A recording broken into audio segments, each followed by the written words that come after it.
And I, with all due respect to Martin O'Malley's fan or fans, somebody Poor guy. somebody tweeted me that after the show yesterday or the other day. Actually, if anybody supports him, I would love to. That'd be great to get an IM or something.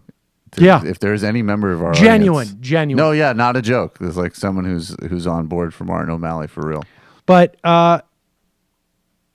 it's interesting the way he responds to this. Because if I'm Martin O'Malley, I don't even think I want to say that I think I have a chance in Iowa, because I would think that most rational people would say this guy's out of his mind. Right? So it's interesting that he says this, because he must know that. And it's number 4. He's asked why he's the better candidate than Sanders or Clinton. Listen to what he says. So to those that are still, undecided like me, or maybe just less informed about politics. Pause it. On top of I should say this is an audience question. what you've already talked about, what's the last thing that you would try to tell them to convince them that you are, in fact, the best candidate for the Democratic Party? Okay, thank you. This is what I would say. I would say that time and time again in the history of the state of Iowa, Iowa has found a way to sort through the noise and to sort through the national polls and to lift up a new leader for our country at times when that was critical and essential. That's what you did 8 years ago when you lifted up Barack Obama to lead our country forward. And we need to build upon his good work by continuing to move forward.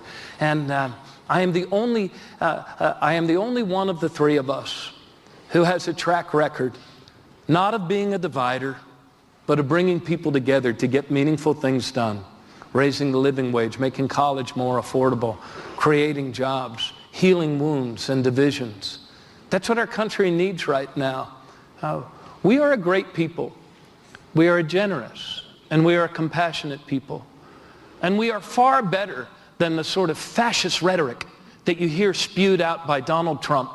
The enduring symbol of our country is not the barbed wire fence. It is the Statue of Liberty. And we...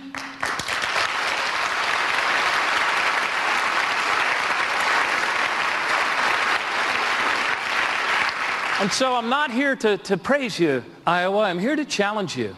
Lift up a new leader, because you can change the course of this presidential race. You can shift this dynamic on caucus night. I know you can. I've seen you do it before. There is nothing so divided about our national politics that it cannot be healed with a renewed faith in one another and new leadership. That's what I have to offer. My candidacy is in your hands. Do with it as you will. But I think it's important, in order to move our country forward, that once again Iowa lift up a new leader so that we can make America the compassionate, generous, and inclusive place that we need it to be. Thanks. So he wants Iowa to lift up a new leader. Oh yeah, I'll give him a little bit of that. A for effort. Yeah.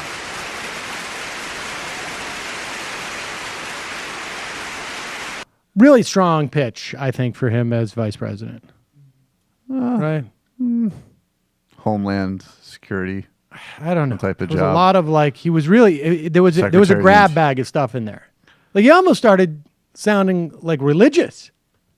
There was a lot of, there was a lot of religious buzzwords in there.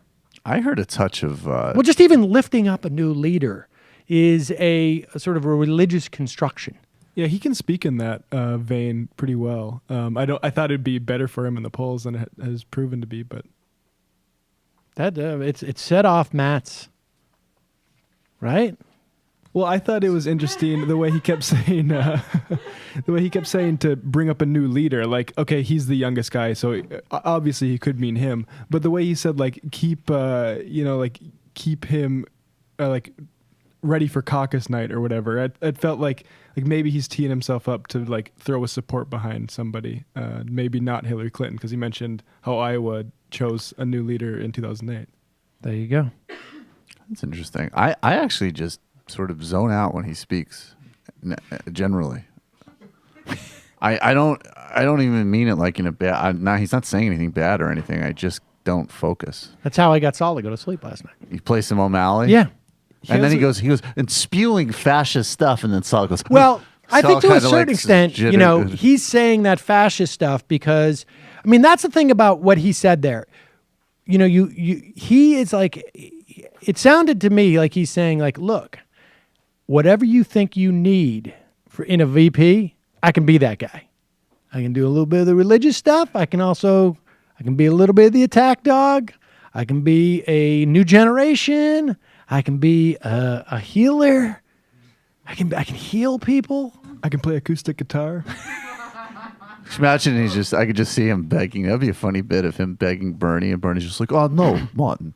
I've already told you, you're a very nice young man. Frankly, you get under my skin. You're annoying, and I can't focus on you. I'm 76. I can barely keep awake to speak to begin with. I need to be enraged, not honestly, exhausted. The only thing that was missing from that closing argument was like, I can also be very quiet on a bus.